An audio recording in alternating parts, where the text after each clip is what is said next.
जागतिक युद्धजन्य परिस्थितीमध्ये कोल्हापूर जिल्ह्यातील जे काही नागरिक ज्या ठिकाणी युद्धजन्य परिस्थिती अशा ठिकाणी असतील तर त्या सगळ्या लोकांना सुरक्षित पद्धतीनं आपल्याकडे यामध्ये आणावं आणि त्याचबरोबर जिथं असतील तिथं सुद्धा त्यांची काळजी शासन म्हणून आम्ही सगळ्यांनी घेणं गरजेचं आहे। त्यासाठी सुद्धा त्यांच्याशी संपर्क करावा। यासाठी प्रत्येक जिल्हा अधिकारी कार्यालयामध्ये सुद्धा स्वतंत्र सेल हेल्पलाईन सुरू केली आहे।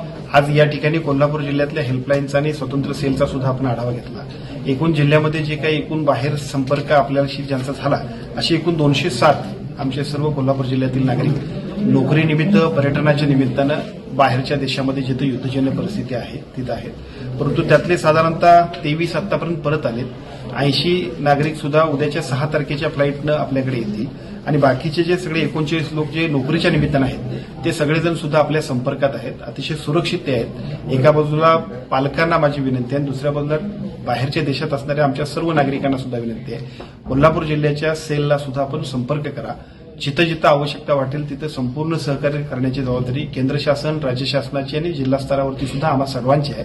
आम्ही सर्वजण त्या सगळ्यासाठी सज्ज आहोत।